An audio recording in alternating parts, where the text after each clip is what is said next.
आपल्या समेत राष्ट्रवादीचे स्टार प्रचारक तथा युवा नेते रोहितजी पवार साहेब आहेत। दादा काय सांगाल, एकीकडे सभांचा धडाका पवार साहेबांचा सुरू आहे, दुसरीकडे आपला देखील धडाका सुरू आहे, काय एकंदरीत विश्वास वाटतो महाराष्ट्रात? नाही, आदरणीय पवार साहेब, उद्धव ठाकरे साहेब, राहुल गांधीजी, त्याच्याच बरोबर प्रियंकाजी, इतरही सर्व मोठे नेते महाविकास आघाडीचे आज प्रचार करताना आपण सगळेजण बघू शकतो। जयंत पाटील साहेब आहेत, सुप्रियाताई आहेत आणि मी सुद्धा कार्यकर्ता म्हणून आतापर्यंत 30-35 उमेदवारांच्या प्रचाराला तिथे गेलेलो आहे। सगळीकडे गेल्यानंतर वातावरण हे महाविकास आघाडीच्या बाजूने 100% या महाराष्ट्रामध्ये महाविकास आघाडीचे सरकार येईल असा विश्वास आम्हा सगळ्यांना वाटतो। एकंदरीत एक्झिट जर पोल पाहिला आपण तर 145 ते 165 जागा महायुतीला दाखवल्या होत्या, आपल्याला काय वाटतंय हा एक्झिट पोल सत्यात उतरेल? आणि हा जुना एक्झिट पोल आहे, पण ज्या दिवसापासून पवार साहेबांच्या सभा मोठ्या मोठ्या व्हायला लागल्या, प्रतिसाद चांगला मिळायला लागला, त्याबरोबर आम्ही जाहीरनामा तिथं जाहीर केला, त्यानंतर हा जो आकडा त्यांनी दाखवला होता तो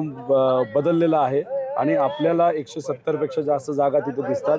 दुसरी गोष्ट एक समजून घ्या की महायुतीचे सर्व जे नेते आहेत ते आपापल्या मतदारसंघामध्ये आज अडकून पडलेले आहेत। देवेंद्र फडणवीस साहेब असतील, त्याचबरोबर विखे पाटील साहेब असतील, वळसे पाटील साहेब असतील, त्याचबरोबर मुश्रीफ साहेब असतील, जर महाजन साहेब आहेत, त्यामुळे झालं असं आहे की हे जे सर्व नेते आहेत ते आपापल्या मतदारसंघामध्ये अडकल्यामुळे त्यांचे उमेदवार त्यांना फोन करतात आणि म्हणतात प्रचाराला या, पण नेते हळूच म्हणतात अरे आम्हीच अडचणीत आहे, तुमच्या प्रचाराला कसं येऊ? त्यामुळे कुठेतरी कार्यकर्त्यामध्ये चलबचल होऊ नये, उमेदवारांमध्ये चलबिचल होऊ नये म्हणून नुसता तो सर्वे हा प्रसिद्ध झाला असं आपल्याला म्हणावं लागेल। किती जागा मिळतील दादा एकंदरीत? 180। एकंदरीत एकीकडे पाहिलं तर आज अजितदादांनी म्हटलंय की शरद पवारांची मुलगी असल्यामुळे सुप्रियाताई एकदम खासदार झालेत। आता 3 वेळा ताई खासदार झालेले आहेत।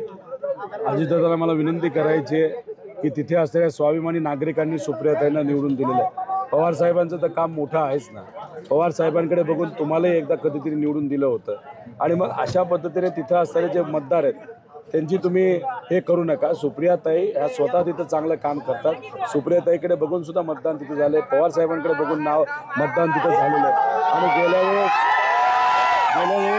तर दादा आपल्याबरोबर असताना सुद्धा जे मतदान झालं, जे लीड मिळालं, दादा आज पवार साहेबांवर नसताना गेल्या वेळेसपेक्षा लीड वाढलेला आपण सगळेजण बघू शकतो। बारामतीकडे जास्तच लक्ष केंद्रित केलंय अजितदादांनी, कुठतर म्हणतायत पवार साहेबांचे फोटो कशाला लावताय, युगेंद्र लढतील आहे तर युगेंद्रचे फोटो का नाहीत? आता महायुतीच्या सर्व नेत्यांच्या बद्दल बोलायचं झालं तर सर्वच नेते आपापल्या मतदारसंघामध्ये अडकून पडलेत। अनेक नेत्यांना स्वतःची शाश्वती आता राहिलेली नाही, ते निवडून येतील का नाही अशा परिस्थितीमध्ये काही नेत्यांना आपापल्या मतदारसंघामध्ये अडकून पडावं लागतं, ज्याच्यामध्ये सर्वच पक्षाचे प्रमुख नेते आहेत। काय सुरुवात विजयाची कुठून होईल असं वाटतंय? आता जिथं कुठं एकतर्फी इलेक्शन गेलेलं आहे, जिथं लोकांनी इलेक्शन हातामध्ये गेले, तिथंच आपल्याला निकाल हा 10-10:30चा अंदाज तिथं यायला सुरुवात होईल की कुठले कुठले उमेदवार तिथे निवडून आलेले, पण शेवटी आपल्याला शेवटपर्यंत थांबावं लागतं आणि 3-4च्या आसपास आपल्याला कौल। बारामतीला वाली नाही असं म्हटलंय आज अजितदादांनी।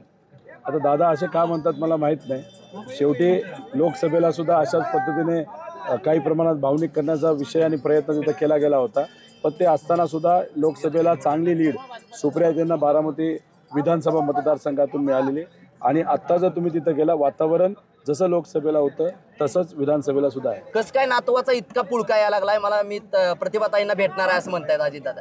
हे चांगली गोष्ट आहे, प्रतिभा आजींना दादा भेटल्यानंतर आजी त्यांना आशीर्वादच देतील, कारण शेवटी वडीलधारी माणसं आहेत। आपली संस्कृती अशी की वडीलधाऱ्यांचा आदर तिथं ठेवला पाहिजे आणि वडीलधारी सुद्धा जेव्हा लहान एखादा व्यक्ती आपल्याकडे येतो आशीर्वादच देतो। युगेंद्र दादा किती मताधिक्याने येतील किंवा काय विश्वास वाटतोय बारामतीच्या लढतीबाबत?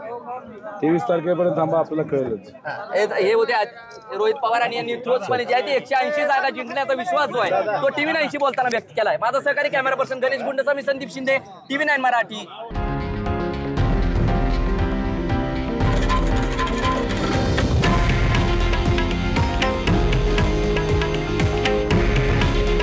हे आहे देशातील नंबर 1 न्यूज नेटवर्क आणि आपण पाहत आहात TV9 मराठी।